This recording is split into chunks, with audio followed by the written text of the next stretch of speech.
abanico and then the Yeah. the symbol. Yeah. And then go again. Ahora.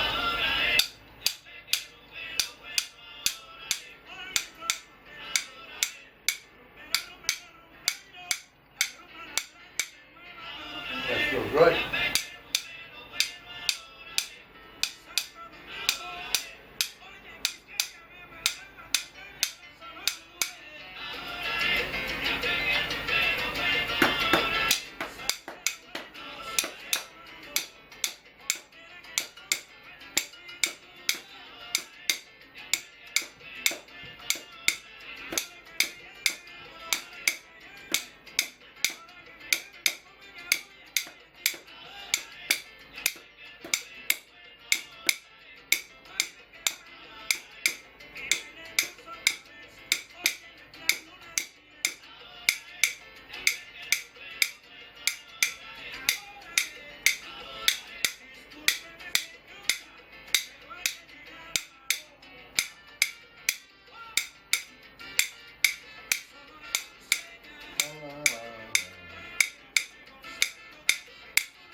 Do the trumpets fit in with this? I like this. I play that too. The people talking, no, it's like that. Like this.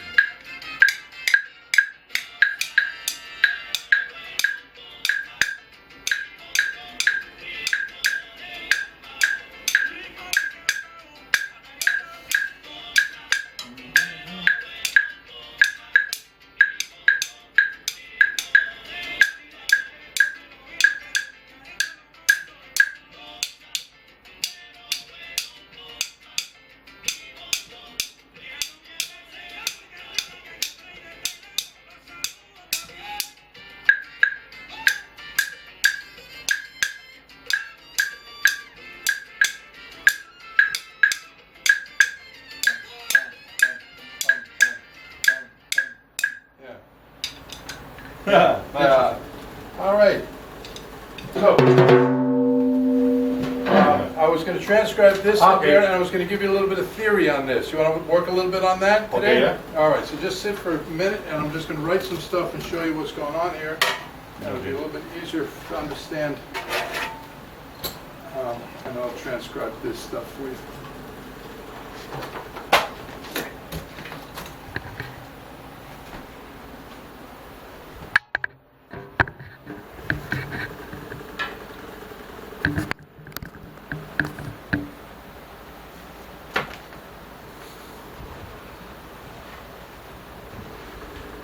Okay, so three things you want to be aware of. Okay. Theory, which is your knowledge of music, understanding what's going on, either from a written standpoint or hearing what's going on. That's your knowledge theory. Technique is your ability to play these things. So holding the sticks properly, playing all the different rhythms, rudiments, being able to control what you want to sound like. And then those two things put together should give you a performance that's acceptable. So these two lead into that one, performance. Yeah. Theory thing. So that's the way we want to deal with these things. So what I'm going to do is write out rapidly, but let me know if you have any questions. Just some basic theory knowledge, so that then when I transcribe this into your music, you'll have a better understanding of what I'm writing there. Okay? So, theory. So what we deal with theory is we have notes, which are the sound that the musician makes, and rests, which are the equivalent silence. So every note has a rest that goes with it. The note is the sound, the rest is the same amount of counts, but it's the silence. It's a space. It's a space, right? Space between notes. Right, exactly. So I'm going to put a number 1 here, and I'm going to put a note that they call a hollow bass. It's like an egg-shaped football shape, which is called a whole note. That whole note has a rest, which is a solid rectangle, hangs down from the line of the staff. So that's what it looks like. So if that note, if we assign it, say, you know, trumpet players, you're going to give that 4 counts. And then that would get 4 counts also. Trumpet player would go ba, ba. See, so same amount of counts, but it's silence, right? Okay. So now we take one whole note, we split it in half, we come up with 2 notes that have a hollow base and a stem, and that's a half note. And the half rest looks just like the whole rest. The difference is it sits on top of the line. It doesn't hang down from the line. Ah, okay. That's the only difference. In Okay? any line? Usually on that line, but could be any line. Yes, could be any. Okay. And when you see the makeup of the measure, it kind of you assume because of what else is in that measure. So obviously, if you got a whole rest in the measure, there's no more notes in that measure. If it's a half rest, there's some other notes that make up the remaining part of the measure. Okay? Okay. Now we take a whole note, we split it up into 4 parts. We have a note that has a solid base and a stem, and that's called a quarter note. The quarter rest is a squiggly line. It's the only one that looks that way, so you won't have any trouble recognizing it. I wrote it down here a little bit too. Uh-huh. All right? That's right. 8 divisions of the whole note is a note that starts out looking like a quarter note, but we add 1 flag to it, or Yeah, stem. that, Right? the symbol of the music. That's the 8th note. A note, Eighth because it's a do, re, mi, fa, sol, la, si, do. Well, those are pitches. Ah, okay. Those are range of pitches, right? Here, it's only the rhythm. So this tells you what the rhythm is. The position of that note on the staff tells you the pitch. Do, I re, see. mi, fa, sol, la, ti, do, di, di, do, do, do, do, do. Right? Okay. So that's a melodic. This is rhythmic. Okay. Okay? So now, if I want to draw 2 or more 8th notes, I can connect them with a single beam. So 1 8th note has 1 flag, 2 or more would have a connecting flag. So that's what 2 8th notes look like. Okay. Now, 16 divisions of the whole note is a note that starts out looking like an 8th note, but it has a second flag. The second floor, yeah. This is a 16th note. So you see the pattern here, what's going on? Mm-hmm. Just taking half of it all the way down. 16th rest has 2 flags in the opposite direction, where the 8th rest has 1 flag. Now, if I want to draw 2 or more 16th notes, I connect them with 2 beams. Yeah, I saw that. Right? And then the last one we'll study is the 32nd note, which has 3 flags. 32nd. The 32nd rest has 3 flags in the opposite direction. And if I want to make 2 or more 32nd notes, I connect them with 3 beams. Now, in early music writing, they went to 64ths, 128th notes, Wow. because they added more flags and more beams. But That's the problem for was, Beethoven. you couldn't read it. Nobody could read it. It was Uh-huh. ridiculous. So that's right. Beethoven wrote that way, right? Wow. So now they go just these 6 notes. They don't use the other ones, but there was more of them. All right. So you got to know this is like the alphabet, the rhythmic alphabet. One Okay. whole note divides into 2 half notes, 4 quarter notes, 8 8th notes, 16 16th notes, 32 32nd notes. Is it? You okay? Okay. All right. Now, those notes are written on a 5-line, 4-space, 1, 2, 3, 4, 5 lines, 4 spaces. They call that a staff, a musical staff. Okay. So, 5-line, 4-space staff. So this is a staff, that's a staff, that's a staff. Together they're staves. All right? Mm-hmm. All melodic music is written on a 5-line, 4-space staff, like a piano, trumpet, saxophone, clarinet, okay? With drums, sometimes, depending on if you're playing just a cowbell part, they'll just write on 1 line. Or bongo part, they'll write on 2 lines, the high bongo and the low bongo, because they don't need all those lines. Ah, I see. All right? Okay. So now, through the staff... This one. This one and this one. This one and this one. Yeah, here they're all on a 5-line, 4-space staff. But at any rate, yeah. So you'll see examples of it. Now, if I write vertical lines through the staff, Uh-huh. it divides the staff. Now, those vertical lines are called bar lines. So that's a bar line. That's a bar. This is a bar. That's a bar. Right. Now, the section between the 2 bar lines, this section here, is called a measure. A measure, right? So if that's true, there's 1, 2, 3, 4 measures. Okay? Now, sometimes they have double bars separating these measures. And if you had two double bars the same thickness like that, that ends a strain of music. And a strain is a section of music. So it would be like if you're writing a report and you go from one paragraph to another paragraph, the person reading the report knows, oh, now this is going to start a new idea. So same thing here. When they do that, it starts a new musical idea. It's like they change the rhythm or something. Or it goes into, it modulates to a different key, or it's at the form of the music. They go from A section to a B section, or going from katzkara to bell. I see. All right? It's a change. Okay. Now, if they had double bar where the second bar is much thicker than the first bar, like that, that's the end of the entire piece. Another song. All right? So put the music away, go to the next piece of music. Then they have a double bar. You been writing any song? Songs I haven't written, but I've written. I wrote a book, and I've got a couple more ready to go.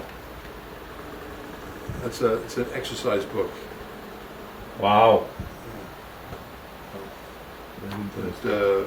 For what? 2014, I think I wrote. For what music instrument? This is for drums. Is for hands. Drums. Yeah. For hands. All right. So now I put a double bar with the dots on the left. Previous to that is a double bar with the dots on the right, and there could be many measures in between. Okay. And what this is as you play down the music, you pass the double bar with the dots on the right. When you get to the double bar with the dots on the left, you go back to the double bar with the dots on the right. It's a repeat section. Okay. Repeat section. Okay. All right. And then we have some other things which are called clef signs. Now, I'm sure you've seen these in music, right? Yeah. Okay. That's a G clef. G clef. Some people call it a treble clef because it shows you're playing in a treble clef. C-L-E-F. Right? Treble staff mean instruments that are high in pitch use the notes on that staff. The right hand of a piano, a trumpet, a clarinet, certain saxophones, a guitar, all play the notes that are written on this staff, up and down, high and low. This one is an F clef. And this sometimes is called a bass clef because it shows you're playing in a bass staff. Instruments that are low in pitch use that staff. The left hand of a piano, the bass, right, tuba, trombone, that type of thing, right? So these are two of the most common. There's other one in the middle called a movable C clef, but you don't have to worry about that. So this one means that is a what for example, if you are playing a bass or a trombone, how do you know that is for that instrument? That's right, with the clef, because if a bass player takes a piece of music and he sees this, he's going to say, no, I can't play it, because it's not, the notes are not going to be in his range to play. He's got to play one that's written there. Okay? And then the first drums they started writing music for, Beethoven, Bach, was the timpani drums, kettle drums. All right? We talked about the big ones. Yeah. Boom, boom. Right. And they do play a specific pitch in the bass clef. So when they started adding snare drums, triangles, woodblocks, tambourines, they kept putting it in with the F clef. But then modern composers said, no, that's not right, because drums are non-specifically pitched. You hit a drum set, it's similar, but it's not like a C sharp, a D, that type of thing. So they should have their own clef. And they come up with this, which is just two vertical lines called a neutral clef. Okay. Okay, neutral clef. So when you see that, you know it's something percussion staff. I see. And that's percussion where, is? see, I wrote them here, see that? So percussion basically for the timbales, for the bongos, for one of the... Right, and percussion is any instrument that you hit with your hands, with sticks, or even like maracas. Maracas percussion because there's beads in there. And when you do this, they hit against the side of the shell. So it becomes a percussion instrument. Okay. Now, the thing about it is, piano, theoretically, is a percussion instrument. Because when you press on the key, there's a hammer in there, comes up. There, the hammer. It hits the string. The strings. Yeah. So you could include that in a percussion family. For the xylophone. Yes, oh yeah, definitely, because you hit those with mallets. Right. You play that? Yes. Yeah. My goodness, that's beautiful. Yes. Yeah, that's a vibraphone. Vibraphone. Yeah. All right, you okay so far? Yeah. Okay. Now, here's the important part, because I'm going to show you about this. So we have a staff. I put a neutral clef, divide the staff into measures. I'm going to put a double bar at the end, and I'm going to add two numbers, one over the other at the beginning. Two numbers, one over the other. They call this a time signature. All right? Tempo. Signature means tempo. Time signature, in this instance, signature means a sign, the time sign, the thing that tells you about the music that's going to follow.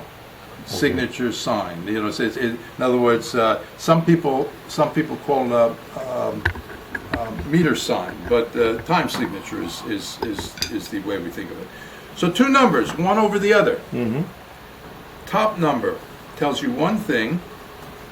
Bottom number tells you something totally unrelated to the top number. So the top number is the easy one, because the top number says how many beats. I know some. Good, that's great. Or counts, same thing, in a measure. And we just said a measure is the space between the two bar lines, right? Yep. So if this says 4, we go 1, 2, 3, 4, 1, 2, 3, 4, 1, 2, right? If it was 3, you'd only count up to 3. 1, 2, 3, 1, 2, 3. If it's 5, you'd count up to 5. 1, 2, 3, 4, 5, 1, 2, all right? So whatever the top number is, that's the number of beats or counts in the measure. At the end, the total. Total, right, okay? So that's the top number. There's no restrictions on that top number except practical restrictions. You wouldn't have 26, it wouldn't make sense. You have smaller divisions. Now the bottom number is the one that you got to think about, because the bottom's over, it tells you what kind of note, so there's the key, what kind of note receives one count or beat. Receives one count. That's the same thing as saying one beat. All right? So the bottom number is 4. So you would say, how does that relate to a note? Do you have any idea what note it would be with the number 4? No. Let's look. There's our notes. Where's the number 4? Okay. Next to the quarter note. Because there are 4 quarter notes in a whole note, or it's 1/4 of a whole note. Okay. All right, so the bottom number in the time signature has to coincide with one of these 6 notes. So it's got to either be the 4, which is the most commonly used, an 8, telling you an 8th note gets one beat, a 2, sometimes you see 16, not too frequently, and even less frequently do you see 1 or 32, but it would be possible. All right? So this time signature then, 4/4 time, right here, tells you that there are 4 counts in a measure, and that every time you see a quarter note, gets 1 count and 1 tap. Now, so often used in music that they refer to it as common time, and it's sometimes illustrated with a C in place of the 4/4. C. So I could write it this way: 4/4. 4 counts in a measure. Every quarter note gets 1 count. So I'm going to put 4 quarter notes: 1, 2, 3, 4. Or I could also write it C. 1, 2, 3, 4. It's the same thing. Nice. All right? So now there's another time when they'll use a sign rather than numbers, and this is a thing called cut time, or à la brève, in half. And that is à la brève. Okay? Brève. À la brève. And it's a C with a line through it.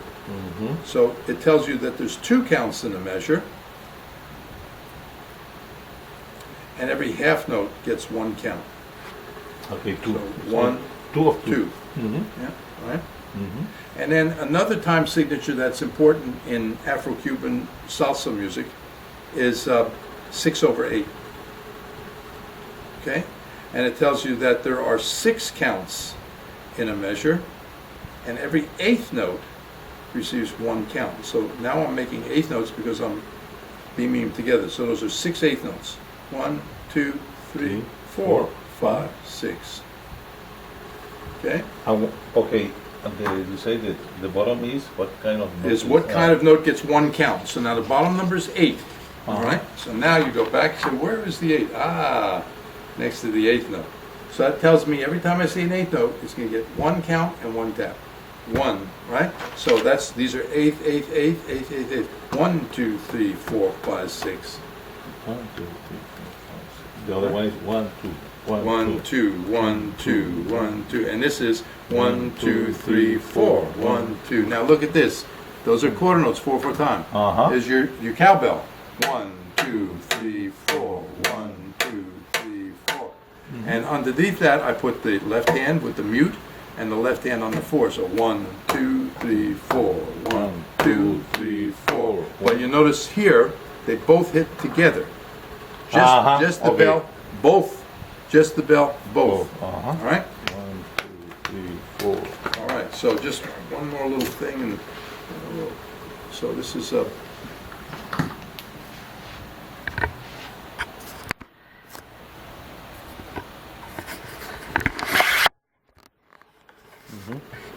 So we got a rhythm chart 1.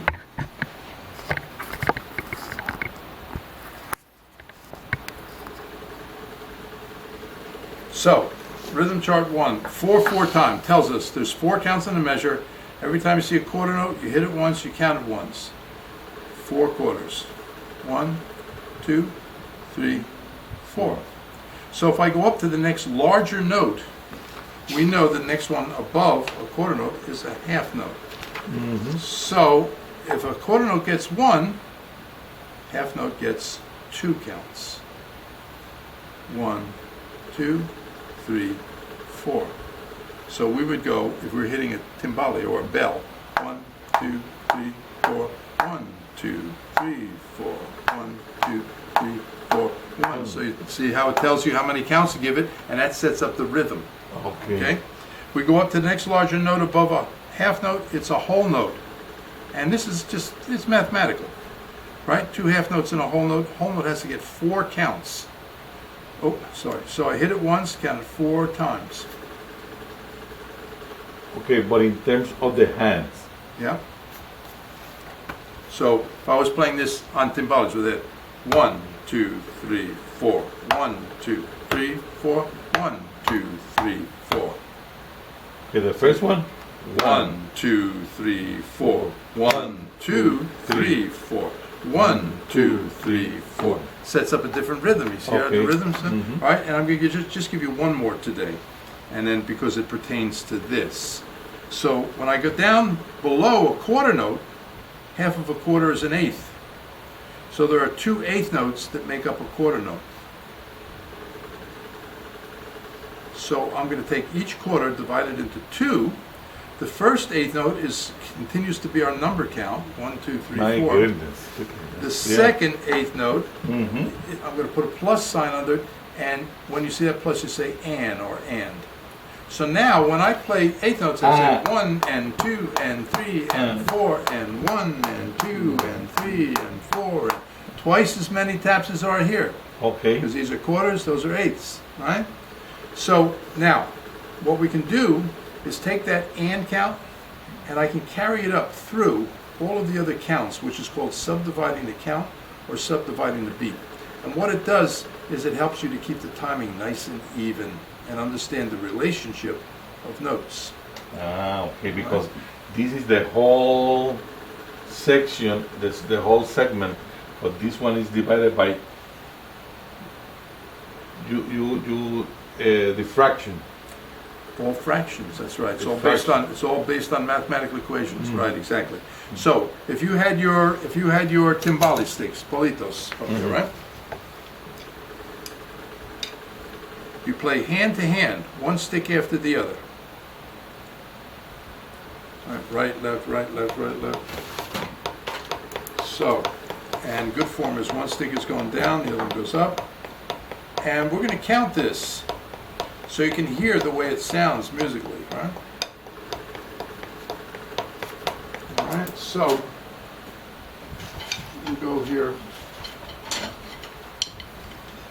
1, 2, I'm sorry, we'll count this. So the 1 and 2 and 3 and 4 and 1 and 2 and 3 and 4 and 1 and 2 and 3 and 4 and 1 and 2 and 3 and 4 and 1 and 2 and 3 and 4. 1 and 2 and 3 and 4 and 1 and 2 and 3 and 4 and 1 and 2 3 and 4 and I see. Okay, the first one is 1, 2, 3, 4. The other one is 1 and 2 and 3 and 4. 1 and 2 and 3 and 4. 1, 2, 2 and 3 and 4. and yes, okay? Okay. So now, 2 beats. yep, two And taps that's in per that pulse. Yeah. So now, I'll retranscribe this in here because now you have enough information at least to play this and understand what's going on Okay. with that. Right? Okay. Okay. So, Timbales, chacha, and well, the mambo is completely different. it's a So different. it's very Well, right, and the thing is, that starts cascada over here, the 1 and the 2 and the 1. All right, but it starts adding eighth rests and stuff, so that'd be a little confusing for you to start out with. But certainly from what we went over just now, the cha-cha should be, you should understand what's going on here, right? So, cha-cha-cha.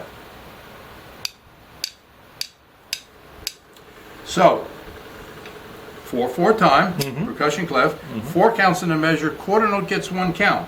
So above the staff, I'm going to write with X's, and that's going to be a cha-cha bell. Instead of the black ball. It's a cha-cha bell, yeah. So you want a higher pitch, it's this smaller of the bell, right? Now, I'm not familiar with the ball thing that you said you have. You have one of those bells? No, the ball is like this one. Oh, I see what you're black, saying. the I black. see. Yes, I see. Yes, no, I know what negra. it's the, yeah, right. It's the base, Okay. solid base, Okay. right. So yes, now the reason why I'm writing with the X is because it's a different kind of an instrument. It's an idiophonic instrument as opposed to a membraphonic instrument. It's like the sound is coming from the vibration. So an idiophone is a metallophone, like a wood, like a cowbell. Wooden idiophone would be a wood block, right? The jam block is plastic, right? But timbale, the head is a membrane, membraphone.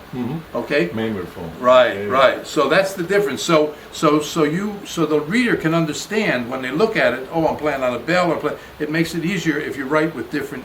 Okay. All right. Okay. So that's the bell. So the bell.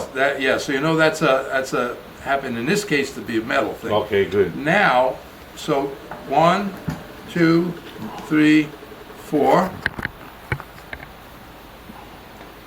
So now on 2.